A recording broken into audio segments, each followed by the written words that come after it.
Assalamualaikum warahmatullahi wabarakatuh. Saya Naila Syaira Ramadhani Damani dengan NIM 230101087 dari Prodi Pendidikan Agama Islam. Di sini saya akan melakukan tugas mini riset di MTS Nurul Iman Berengam untuk memenuhi tugas mata kuliah metode penelitian kualitatif.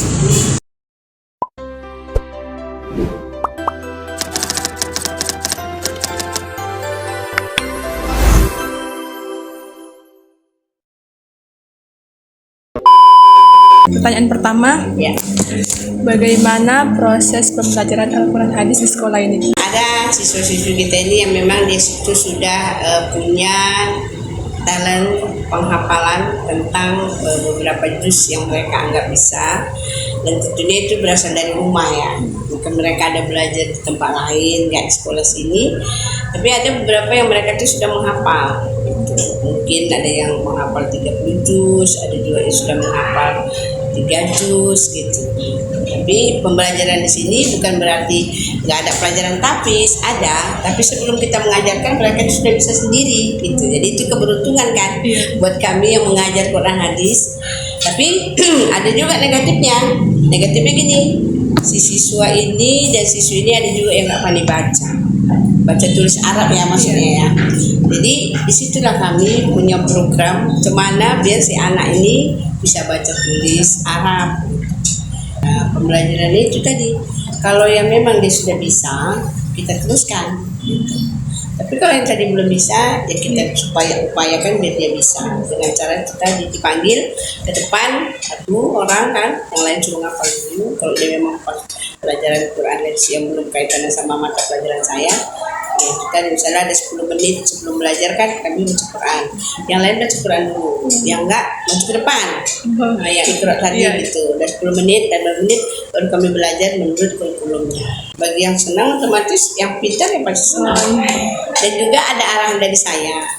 Saya bilang kalau Al-Quran ini, saya bilang ini enggak untuk sekarang aja, sampai kamu tua nanti. Dan ini juga Al-Quran ini bukan sembarangan, ini juga bisa jadi penolong kamu. Ada sugesti kita masuk itu sama mereka. Iya. Karena ya inisiatif saya kalau bisa mereka itu harus mau, jangan tempat nggak mau. Apalagi mereka itu kan sama kita cuma sebentar ya. Berapa menit atau berapa jam lah mereka sama kita, selebihnya kan mereka di rumah. Saya sarankan mereka itu di rumah jangan nggak ngaji. Malahan saya di rumah kan buka ngaji tuh.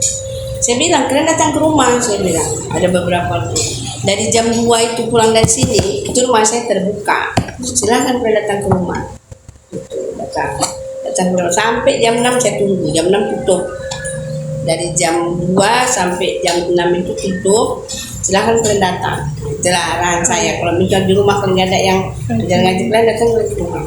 Mama-mama orang tua mereka saya bilang, misalnya di rumah pun ada bisa buka ngaji, saya bilang itu silakan aja. Dan pelajaran yang saya di rumah itu pun bukan hanya ngaji, ada juga nulisnya gitu. Jadi itulah arahan dari saya biar mereka itu mau gitu, melaksanakan pembelajaran Quran hadis. Sekaligus memang mereka tuh harus memang mau lah, namanya Al-Quran global hidup kita ya kan, hidup kita itu penekanan ya.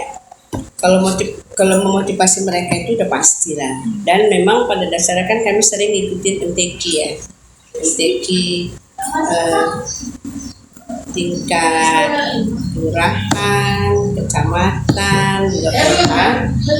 Ada di antara beberapa siswa kita ini pun yang mengikuti juga gitu. Jadi dari mereka itu mungkin mereka bisa termotivasi. Apa faktor pendukung dan penghambat yang mempengaruhi siswa dalam proses pembelajaran Al-Quran Hadis itu? Ya. Otomatis kami dari sini menyediakan Al-Quran dan Iqra. Kalau memang itulah faktor pendukungnya udah pasti ya. Ada yang mau dibaca pun Al-Quran kan, pas itu dibuat. Dan tentunya dari anak-anak ini mereka juga kadang kami suruh bawa Al-Quran juga. Kalau memang yang ada yang bawa. Karena sekarang ini udah banyak Al-Quran, ada infak orang, jadi kami sediakannya di sini. Kayak arahan saya lah, kalau masuk setelah sholat duha, ambil Al-Quran, ambil Al-Quran, baca 10 menit kan, secara klasikal, baca sama-sama, dipandu nanti sama gurunya yang di dalam kelas. mereka baca 10 menit, 15 menit baru pulang ke pembelajaran. Itu tadi bagian ikro dia sudah baca ikro, mereka bacakan ada yang mimpi. Dan memang kami sudah buat program. Ini udah selesai lah ya programnya. Kami ada khatam Quran.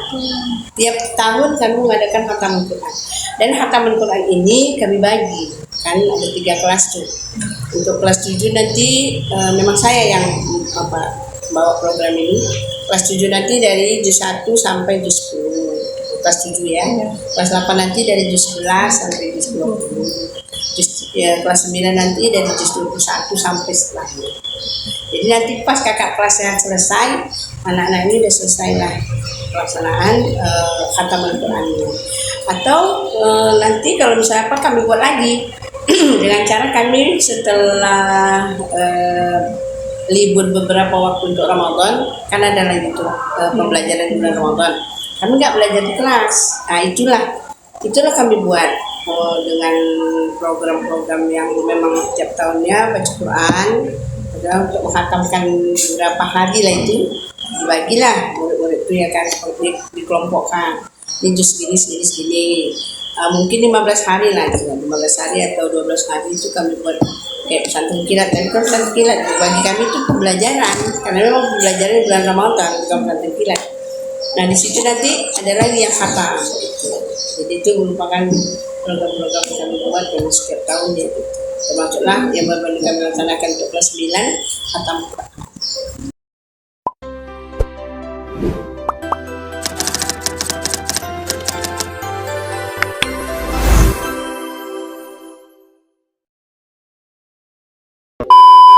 Menurut kalian, bagaimana proses pembelajaran Al-Quran hadis di sekolah ini?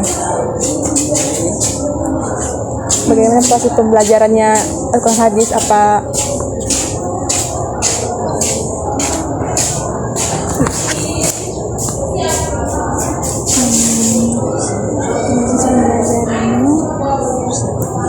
kalian paham apa? Paham, seru. Udah? Udah. Bagaimana cara guru dalam mengajar mata pelajaran itu? Baik. Senang, ceria, tegas. Senangkah kalian dalam mengikuti pelajaran Al-Quran hadis ini? Senang. Apakah guru selalu memotivasi kalian untuk belajar Al-Quran hadis? Memberikan semangat itu? Benar.